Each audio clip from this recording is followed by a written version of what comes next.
माझं कुटुंब बागणीमध्ये ज्या घरामध्ये राहत होतं त्या घरावरती हल्ला करण्याचा सुद्धा प्रयत्न रात्रीच्या वेळी त्या ठिकाणी झाला। जयंत पाटलांचा पांढरा शुभ्र सफेद चेहरा खऱ्या अर्थानं हा जो चेहरा आहे हा गुन्हेगारीचा चेहरा आहे। बागणी जिल्हा परिषदेच्या निवडणुकीमध्ये सागर खोत यांच्या पत्नी माझ्या सुनबाई त्या ठिकाणी मोहिनी खोत विजयी झाल्या। परंतु या प्रचाराच्या काळामध्ये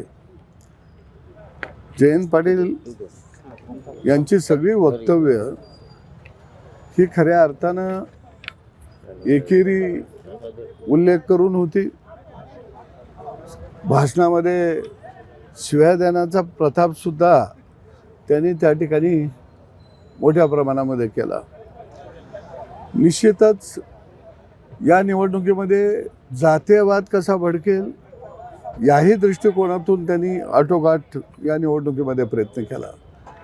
दुसऱ्या बाजूला मतदान हे गोपनीयता असतं, परंतु 2 दिवस अगोदर प्रत्येक मतदाराच्या मोबाईलवरती एक सर्वेचा फोन गेला, तुम्ही कशाला मतदान करणार आहे, तुम्ही कवशीला करणार असाल 1 नंबरचं बटन दाबा, तुतारीला करणार असाल 2 नंबरचं बटन दाबा आणि सगळा डेटा गोळा केला आणि जे लोक आपल्याला मतदान देणार नाहीत असे म्हटले त्यांना धमकवणे, आर्थिक अभिलाषा दाखवणे, अशा अनेक प्रकार या निवडणुकीमध्ये खऱ्या अर्थाने त्या ठिकाणी केलं। माझं कुटुंब बागणीमध्ये ज्या घरामध्ये राहत होतं त्या घरावरती हल्ला करण्याचा सुद्धा प्रयत्न रात्रीच्या वेळी त्या ठिकाणी झाला। आम्ही तात्काळ तिथं पोचलो, कोणताही अनुचित प्रकार घडला नाही।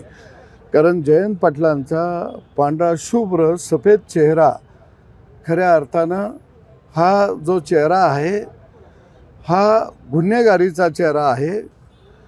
त्यांचा सफेद चेहरा आणि गुन्हेगारीची व्हाईट कॉलर ही खऱ्या अर्थाने या निवडणुकीच्या निमित्तानं पुढं आली। आणि मला माहीत होतं की ज्यांनी मिरज दंगल घडवली, ज्याने देवाभाऊ आणि गिरीश महाजन यांना महाविकास आघाडीच्या काळामध्ये तुरुंगामध्ये टाकण्याचा प्रयत्न केला। कारण जयंत पाटील हे कटकारस्थानामध्ये माहीर आहेत आणि महाराष्ट्रातल्या राजकारणातला आजचा खऱ्या अर्थानं शकुनी मामा कोण असेल तर तो जयंत पाटील आहे। परंतु बागणी मतदारसंघातील जनतेने त्यांच्या घशात हात घालून त्या ठिकाणी घास काढला आणि खऱ्या अर्थानं तो जनतेचा विजय होता आणि मी तो जनतेच्या प्रति समर्पित करत आहे।